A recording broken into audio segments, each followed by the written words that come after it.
네, 오늘 정치권 이슈들 신성범 전 의원, 배종호 세한대 교수 두 분 모시고 자세하게 짚어보도록 하겠습니다. 어서 오십시오. 안녕하세요. 네, 안녕하십니까. 네, 저희가 지금 뉴스 시작하자마자 여러 현장들을 연결해서 지금 분주하게 돌아가는 모습들을 좀 보여드렸는데 먼저 국민의힘 얘기를 짚어보고 넘어가야 될 것 같습니다.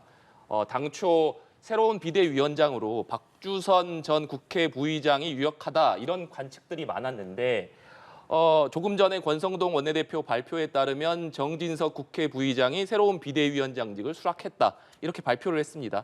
일단 정진석 부의장이 새로운 비대위원장에 어떤 내정됐다고 할까요? 정해졌다고 할까요? 이 배경은 어떻게 볼 수 있을까요? 저희들도 뭐 언론 보도를 통해서 내부를 알 수밖에 없는데 그게 주호영 전 비대위원장이 고사를 했다. 고사 안 하냐 세술은 새 부대에 당근에 맡겠다 하고 그다음에 나온 게 박주선 전 국회 부의장이에요. 아시는 대로 민주당 출신이고 호남 출신이고 굉장히 저는 괜찮은 카드로 생각했습니다만 결국 볼 때는 4개월짜리 이거 내가 할 필요 있냐 뭐 이런 생각을 좀 했던 거고 당내에서도 국민의힘과의 간격이 좀 멀었단 말이에요. 네. 합류한 지 얼마 안 됐기 때문에 윤석열 대통령과는 뭐 선후배 지간이라서 개인적으로 좋을지 몰라도 당과의 거리는 좀 있는 분들에서 좀 당내에서 뜨악한 분위기도 제가 보기에는 아마 박주선 전 의원도 느꼈을 거다. 그래서 이럴 바에야 내가 안 하면 좋겠다라고 이제 판단을 해서 고사를 한 것 같고 그러다 보니까 당내에서 찾으면 누구냐? 예를 들어서 뭐 정진석 의원도 있고 김태호 의원도 있는데 정진석 의원이 좀 더 윤석열 대통령하고도 밀도도 높고 하니까 아마 이른바 지금 주류 쪽에서는 정진석 의원으로 가자. 그래서 아마 설득을 했던 거고 정진석 부의장 입장에서는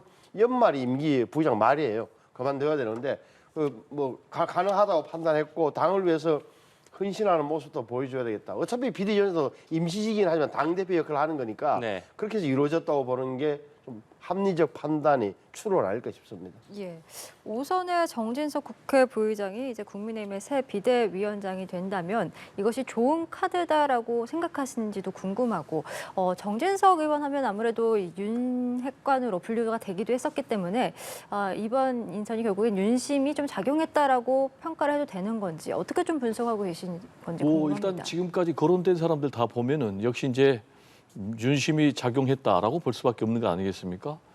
선택의 기준, 인선의 기준이 결국 이제 윤석열 대통령과 가까운 사람인가 아닌가, 이른바 친윤인가 아닌가가 지금 중요하게 작동하고 있는 것 같고요. 지금 이제 정진석 지금 본인은 비대위원장 수락했기 때문에 아직은 이제 전국위에서 의결이 돼야 되니까 내정자라고 불러야 되겠죠. 예. 이 내정자 카드가 좋은 카드냐 나쁜 카드냐라고 얘기하기 전에 일단 집권당이 굉장히 혼란스럽다.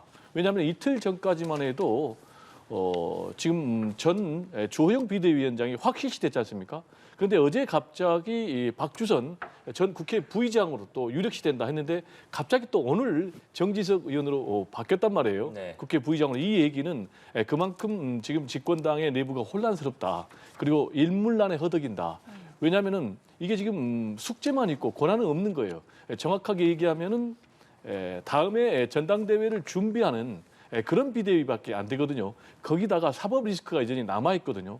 그래서 제가 볼 때는 사법 리스크가 남아있는 상황에서 만약에 14일부터 신문길이 시작이 되는데 법원에서 2차, 3차 이준석 대표가 제기한 이 가처분 신청을 받아들여서 인용할 경우에는 지금 정진석 비대위 체제도 다시 자초해야 되는, 그럼 이제 집권당은 더 치명타를 맞을 수밖에 없는 그런 어려운 상황이 앞으로도 남아있는 것이 아닌가 이렇게 생각이 됩니다. 권성동 원내대표가 이 정진석 부의장에게 3번이나 찾아가서 이 비대위원장직을 요청을 했다 이렇게 얘기를 했는데 정 부의장 임기가 12월 말까지 아니겠습니까? 그렇지, 국회 부의장 그런데 네. 좀 늦게 좀 다른 부의장보다 좀 늦었어요. 네. 그래서 궁금한 점이 국회 부의장하고 비대위원장직을 같이 할 수 있겠느냐, 이것이 첫 번째로 좀 궁금한 부분이에요. 그건 안 되죠. 그러니까 내놓겠죠. 내놓게 되면 누군가 이제 이어갈 테고 정진석 의원 입장에서 굳이 보자면 이런 거죠. 그러니까 국회 부의장 어차피 연말 되면 내려놔야 되는데 이게 4개월짜리인지 뭔지 몰라도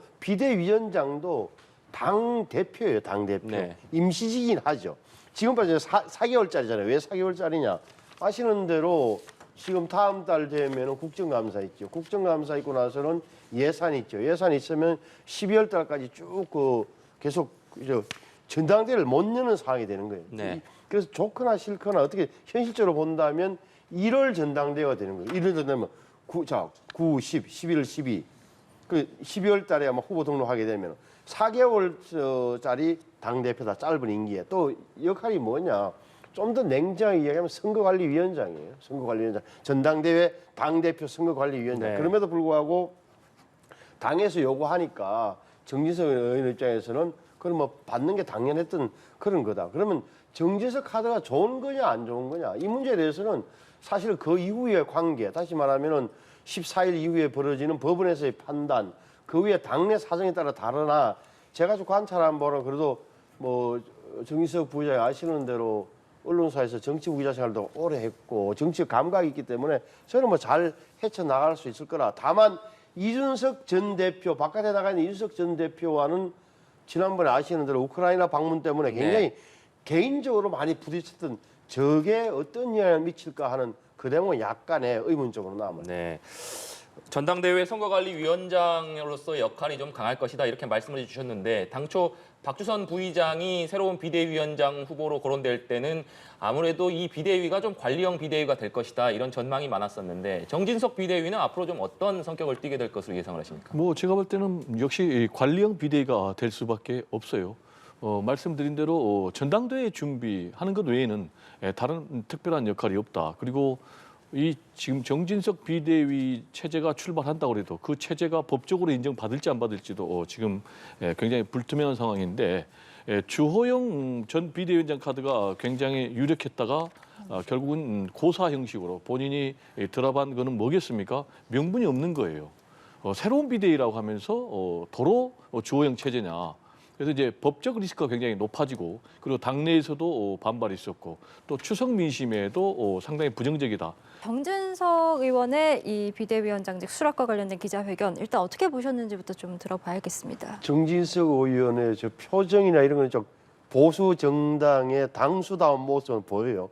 저게 좀 약간 인상기인데 제 인상기 저런 얼굴형이 좀 진지하게 보이잖아요. 이렇게 저는 말씀도 안정과 한마디로 이야기하면은 지금 그 당이 흔들리고 있는데 당의 중심을 잡아서 당을 안정시키겠다. 그래야만 이 정부가 성공한다는 뭐 핵심적인 논리인데 그 성공 여부는 사실 또 봐야 되는 문제지만 네. 제가 볼 때는 뭐 관점은 잘 잡고 있다라고 보여지고 또한 저 정진석 의원이 아무도 기억하지 않는데 저 친박계로 이름이 흐린 많이 났지만 냉정히 보면 말이죠. 제가 초선 때 이명박 대통령 시절에 정무수석이 됐어요. 네. 아무도 기억하지 못하대. 그러니까 어떻게 보면 당시 당에 있던 실력자 박근혜 의원과 이명박 대통령 사이에서 오가면서 조율사 역할을 했던 그런 경험을 가지고 정무수석을 했어요. 그것도 친박이라고 하면서도 이명박 정부 때, MB 때 그런 경험이 있기 때문에 제가 보기에는 뭐 잘하리라고 봐요. 다만 아까 말씀드렸다시피 지금 이준석 대표와 전 대표의 개인적 관계 이런 부분에 대해서는 조금은 좀 걱정되는 측면은 분명히 있다 하지만 사감을 양쪽 다 사감을 버리고 한다면 또한 정치력을 발휘한다면 좀 뭐 긍정적인 역할을 저는 하리라고 봅니다. 네. 교수님께도 좀 어떻게 들으셨는지 궁금하고 방금 신현님께서 말씀해 주신 대로 이준석 대표와 정진석 의원 간의 어떤 관계 그러니까 굉장히 갈등이 많았던 관계 아니겠습니까? 이런 관계들이 결국에는 이준석 대표가 또 다시 가처분 신청을 예고한 상황이기 때문에 이런 부분들도 좀 영향을 미칠 것 같은데 이 점은 어떻게 좀 보시고 계신가요? 일단 오늘 뭐 정진석 국민의힘 새로운 비대위원장 내정자의 수락 연설을 보면은 뭐 원칙론을 얘기했다고 보여져요. 당이 위기고 그리고 또 국정이 위기다. 따라서 당을 조속히 안정시켜서 윤석열 정부가 성공할 수 있도록 매진하겠다.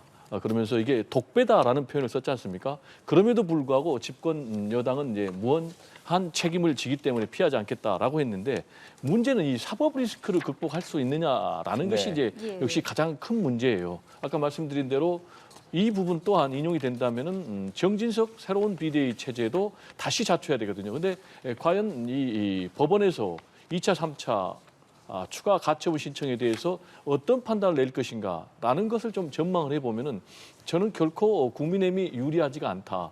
왜냐하면은 1차 가처분 신청을 내린 그 법리를 보면은 현재의 비대위는 잘못됐다, 부당하다. 왜냐?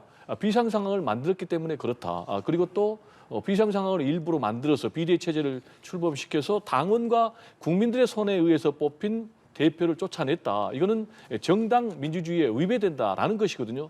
그래서 국민의힘이 당헌을 바꾸고 또 비대위원장을 바꾸고 네. 비대위원을 바꿔도 이 근본적인 문제는 해결이 안 되거든요.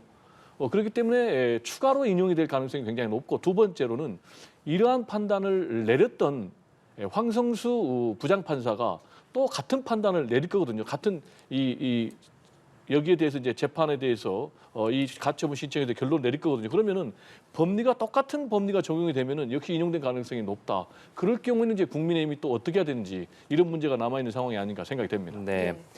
국민의힘 얘기는 이쯤에서 정리하기로 하고 민주당 얘기로 좀 넘어가 보도록 하겠습니다.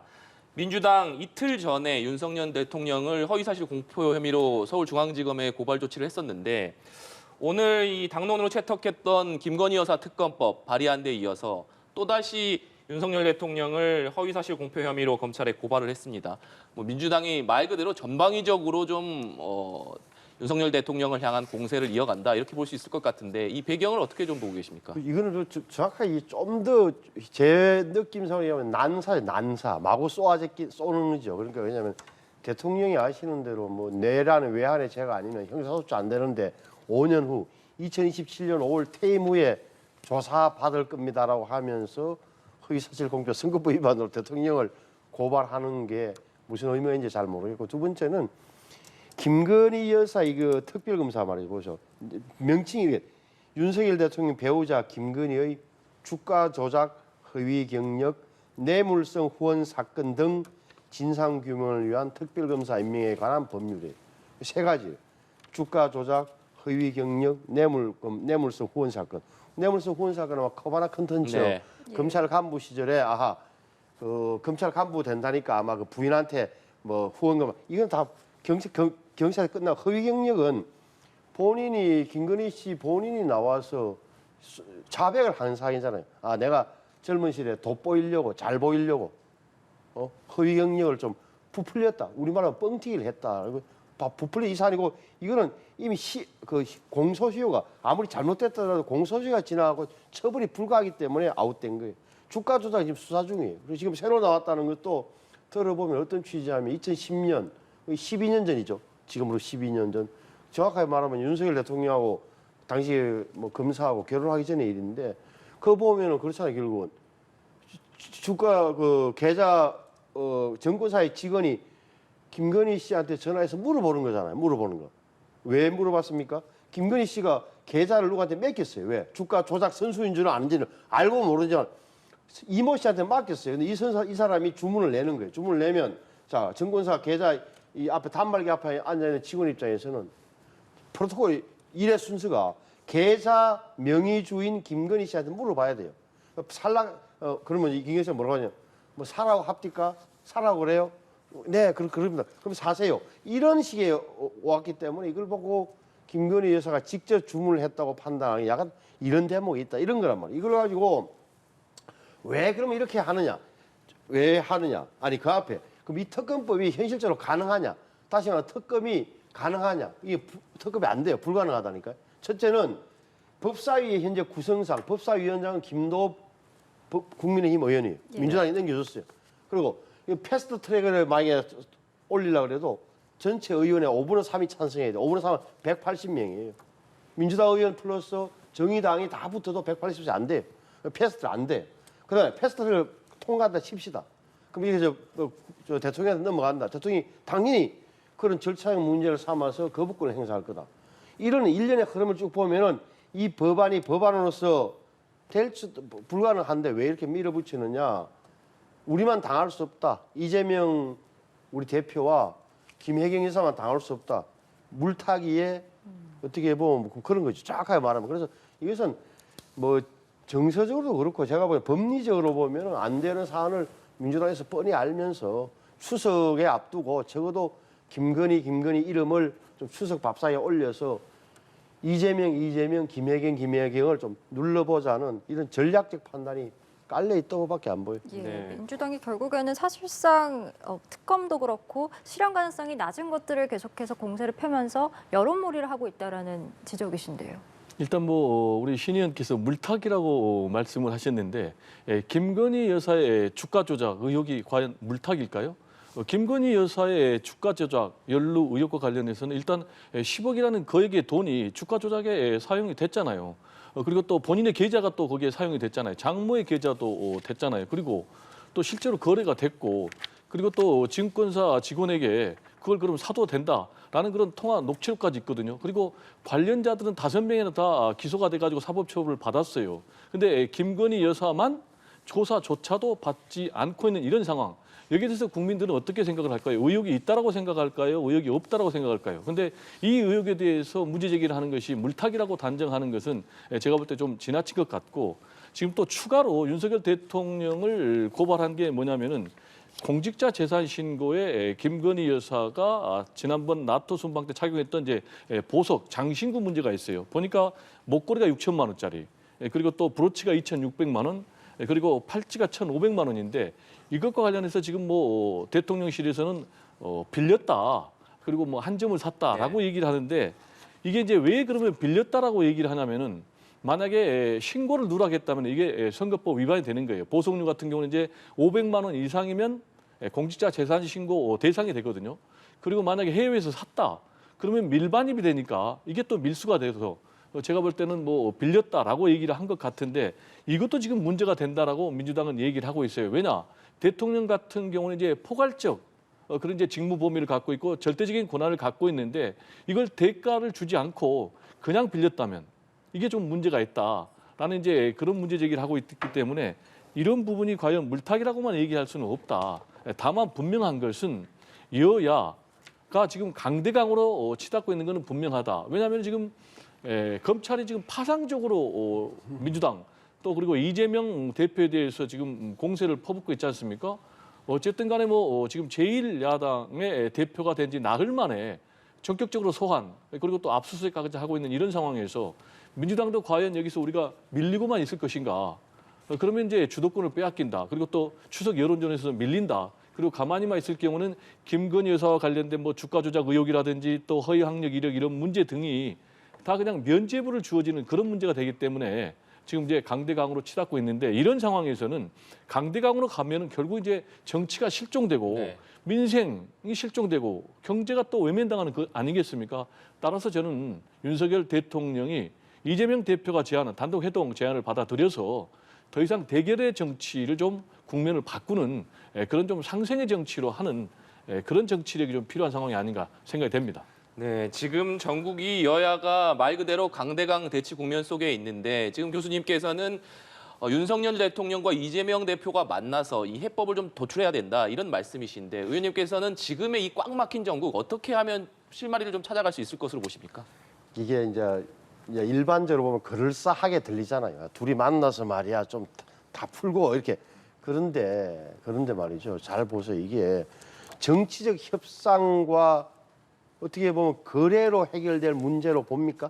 이런 문제. 예를 들어서 지금 이재명 의원을 둘러싸서 선거법 그렇다 치고, 지금 지난 대통령 선거 과정에서 많이 불거졌던 그 문제가 당시에 검찰 지휘부에 의해서 얼마나 억눌려졌다는 게 성남지청 지청장과 차장 사이에서 벌어진 일에서 다 나온 마당에 범법이지 아니냐를 따지면 그 과정에서 이걸 문제를 둘이서 만나서 해결하자는 이런 문제 제가 보기엔 아니다. 그거는 정치적으로 협치와 한트랙이 있지만 또한 사법적 영역은 다른 문제다. 검찰을 꼭 현 정부와 통일시키는 것은 야당의 공포적 본능이라는 말씀을 좀 드리고 싶고, 이런 문제가 키우는 거예요. 예를 들어서 보십시오. 그러니까 지금 김건희 여사가 달고 다녔던 브로치가 얼마짜리고 저도 몰라요. 그리고 그거 잘못했으면 신고를 잘못한 것에 대해서는 처벌받는 게 당연해요. 빌린 건지 아닌 건지 그건 조사하면 나오겠죠. 다만 제가 왜 이야기를 하냐, 이게 이렇게 여야 간에 정면으로 정색을 하면서 특검까지 가야 될 걸 사느냐 말이에요. 이 문제가. 예를 들어서 김정숙 여사 이야기를 안 할 수 없는 게, 저도 봤어요. 저는 그때 납세자 연맹이라는 데서 김정숙 여사가 굉장히 많은 옷을 많이 갈아입더라. 장신구도 많더라. 세금으로 당시 청와대 특별활동비 나간 거 아닙니까? 소송을 냈어요. 법원에서, 고등법원에서, 행정법원에서 공개하라고 하니까 당시에 청와대에서 어떻게 했습니까? 항소를 했어요. 그리고 이걸 싹 그 대통령 기록물로 넣어버렸어요. 15년, 30년 못 봐요. 이런 행위를 했던 거죠. 또 하나는 미안한 이야기지만 김성희 여사가 대통령 전용기를 홀로 타고 해외여행 가신 적도 있어요. 관광지를 도셨다는 소문도 있었고. 이런 문제에 대해서 나름의 그 균형은 있어야 될 거 아니에요. 제 판단은 그거예요. 그러니까 지금 김건희 여사가 잘못한 게 있다면은 왜 등록 안 했는지, 누락한 게 실수인지 아니면 고의였는지 조사해서 처벌하면 된다고 생각하고, 이게 왜 그러냐. 지금 마음이 야당이 제가 보기엔 급한 거예요. 이재명 대표가 급한데 급할수록 처음에 취임하면서 했던 이야기 오히려 민생으로 가면 이 정부가 윤석열 정부가 더 어려워져요. 야당이 좀 더 크게 가면. 그렇지 않겠어요? 그러면 어떻게 하겠어요? 야당에서 저렇게 더 크게 미래를 보고 나가는데 여기서 검찰과 이런 이야기만 하면 되겠어요? 근데 그 대목을 안 가고 지금 마음이 급해서 그런지 모든 걸 1대1로 맞춰서 이재명 대 윤석열, 김혜경 대 김건희 이렇게 붙여서 간다면 당장은 효과가 있을지 몰라도 야당 전체도 이게 끌려 들어온단 말이에요.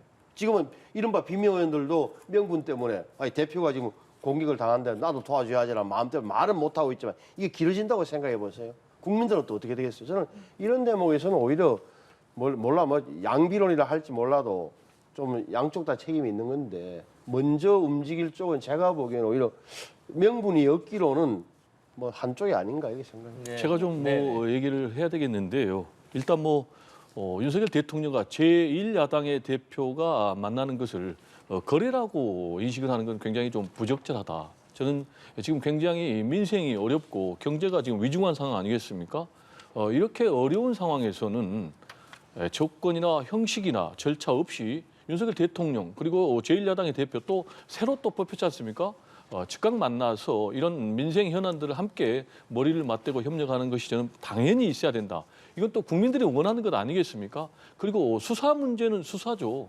어떻게 뭐 두 사람이 만나서 이걸 거래를 할 수 있겠습니까? 그건 있을 수가 없는 일이고 다만 지금 검찰의 수사의 공정성과 관련해서는 많은 국민들이 좀 지나치다라고 판단할 것 같아요.